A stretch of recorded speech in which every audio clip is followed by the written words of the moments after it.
Hello, नमस्कार, आदाब, सत श्री अकाल और अस्सलाम वालेकुम। मैं हूं मोहम्मद अहमद काज़मी, लेकर आया हूं आपका पसंदीदा कार्यक्रम नज़र दुनिया पर।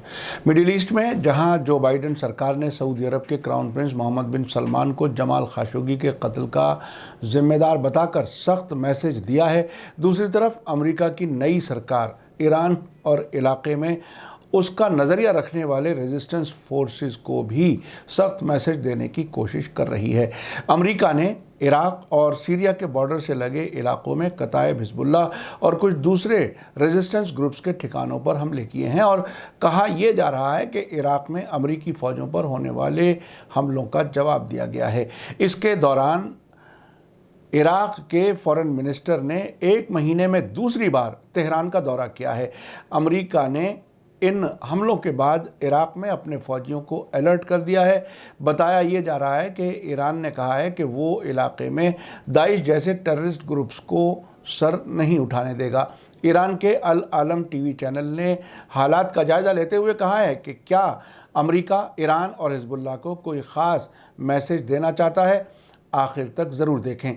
आगे बढ़ने से पहले आपसे गुजारिश है कि अगर आपने अभी तक media star world YouTube channel subscribe नहीं किया है तो सब्सक्राइब कर लें और घंटी दबाना ना भूलें ताकि आपको हमारी हर एक वीडियो की खबर सही वक्त पर मिल सके। अगर हमारी खबर सच्ची और अच्छी लगे तो अपने व्हाट्सएप ग्रुप, फेसबुक, इंस्टाग्राम और ट्विटर अकाउंट पर ज़रूर शेयर करें ताकि मीडिया स्टार वर्ल्ड की खबरें दुनिया भर तक पहुँच सकें।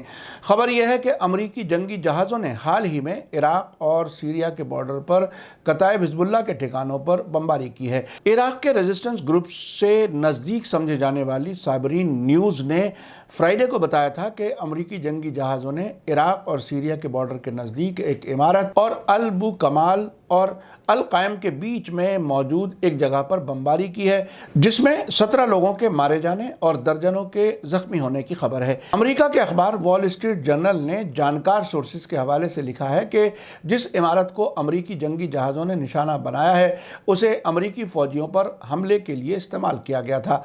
अमरीकी डिफेंस मिनिस्ट्री पेंटागन ने एक बयान जारी करके बताया है कि अमरीका के प्रेसिडेंट जो बाइडेन के हुक्म से पूर्वी सीरिया के कुछ ठिकानों पर बमबारी की गई है, जिनका ताल्लुक इराक के कुर्दिस्तान की राजधानी अरबिल में अमरीकी फौजी छावनी पर हमले से था। पिछले हफ्ते अरबिल एयरपोर्ट पर कई रॉकेट फायर किए गए थे, जिसकी वजह से एक अमरीकी ठेकेदार की मौत हो गई थी और 9 दूसरे लोग जख्मी हुए थे।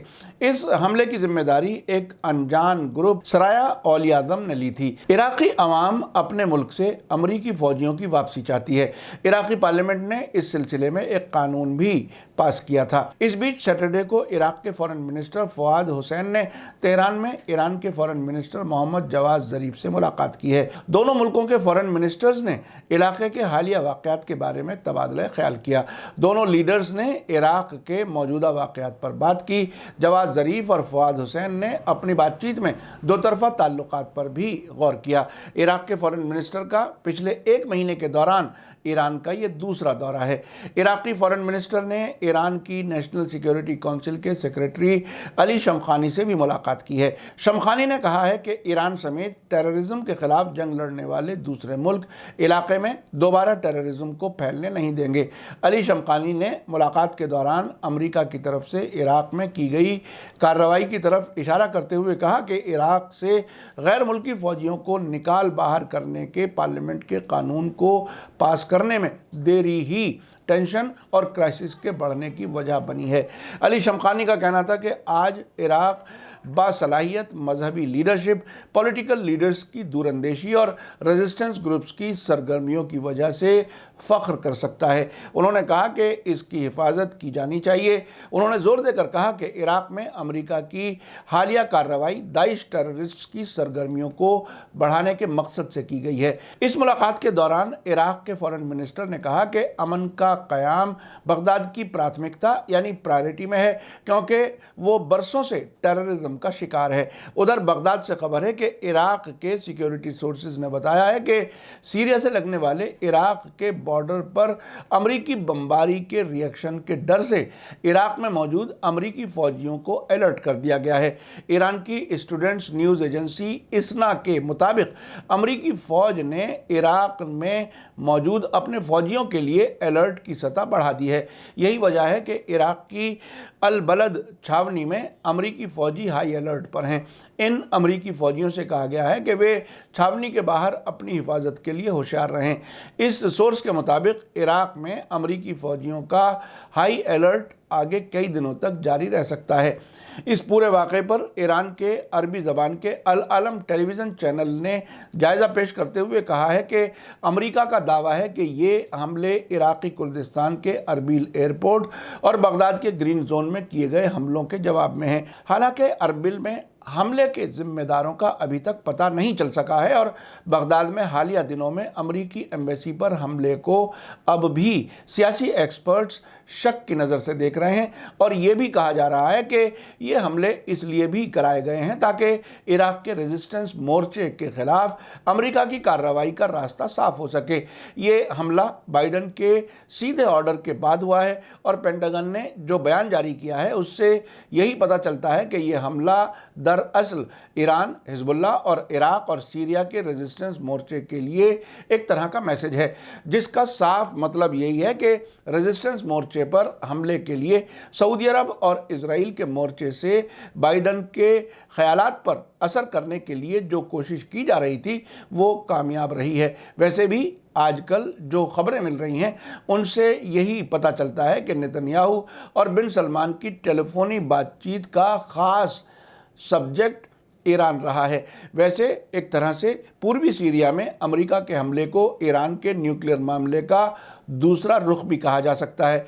एक तरफ तो अमेरिका बातचीत की अपील कर रहा है और दूसरी तरफ से ईरान और उसके दोस्तों या रेजिस्टेंस मोर्चे पर हमले करके दबाव बना रहा है। हालांकि इससे पहले भी सीरिया में इजराइल की तरफ से इस तरह के कई हमले किए गए हैं और इजराइल ने उन हमलों की जिम्मेदारी कबूल भी की है। लेकिन अमेरिका के ताज़ा हमले से ये साबित हो गया है कि ईरान और रेजिस्टेंस मोर्चे के खिलाफ दुश्मनी नए मरहले में दाखिल हो गई है और ये भी पक्का है कि ये आखिरी हमला नहीं होगा। इसी बीच ईरान के ही पार्स टुडे ने हालात का जायजा लेते हुए कहा है कि सीरिया में अमेरिका के हवाई हमले से सिर्फ वही शख्स हैरान होगा जो ये मानकर चल रहा होगा कि वॉशिंगटन में अब दुनिया पर हुकूमत करने की ख्वाहिश रखने वाली हुकूमत के बजाय एक कॉन्स्टिट्यूशनल डेमोक्रेसी की हुकूमत है।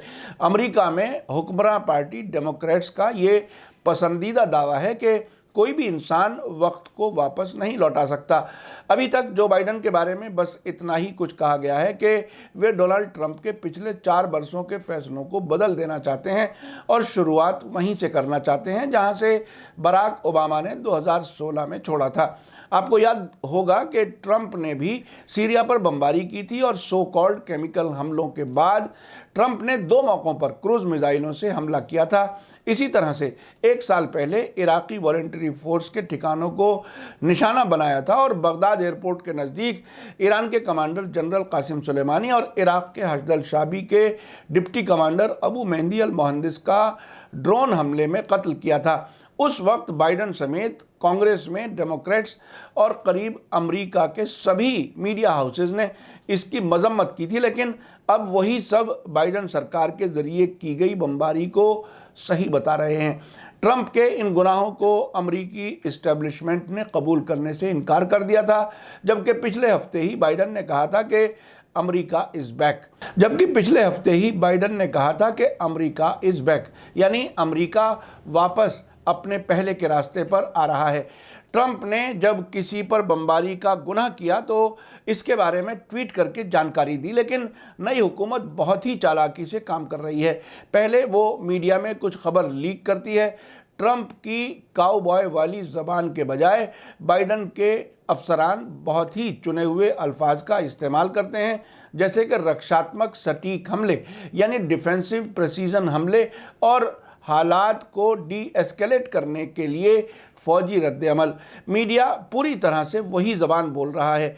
इसी तरह के मैनेजमेंट से अमरीकियों के लिए जंग को बहुत ही नॉर्मल बना दिया जाएगा।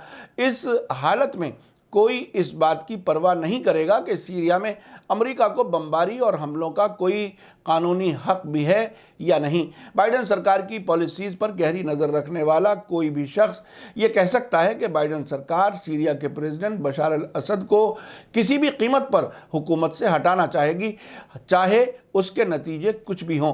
अब तक आपको समझ आ चुका होगा कि अमेरिका में कोई भी प्रेसिडेंट बने वो फॉरेन पॉलिसी तकरीबन एक जैसी ही रखते हैं। अब ईरान, इराक, सीरिया और इजराइल के बारे में तकरीबन वही बातें सामने आ रही हैं। सऊदी अरब से जमाल खाशोगी के मामले में कुछ ज़्यादा ब्लैकमेलिंग के इशारे हैं। यमन जंग भी जल्द ख़त्म होती हुई नज़र नहीं आ रही, क्योंकि सऊदी अरब को भरोसा दिया गया है कि अमेरिका उसकी बाहरी खतरों से हिफाजत करना जारी रखेगा। आगे ये देखना काफ़ी दिलचस्प होगा कि किस तरह से जो बाइडन अपनी अच्छी इमेज बनाने की कोशिश में कामयाब होते हैं या नहीं। इसी के साथ मुझे दीजिए इजाज़त। आज का एपिसोड कैसा लगा कमेंट्स में ज़रूर लिखें। थैंक यू, धन्यवाद, शुक्रिया। जय भारत, जय हिंद। मीडिया स्टार वर्ल्ड के और वीडियो देखने के लिए हमारे चैनल को सब्सक्राइब करें और सीधे नोटिफिकेशन पाने के लिए बेल आइकन दबाएं। और अगर हमारी खबर सच्ची और अच्छी लगे तो अपने व्हाट्सएप, इंस्टाग्राम, फेसबुक और ट्विटर अकाउंट पर ज़रूर शेयर करें।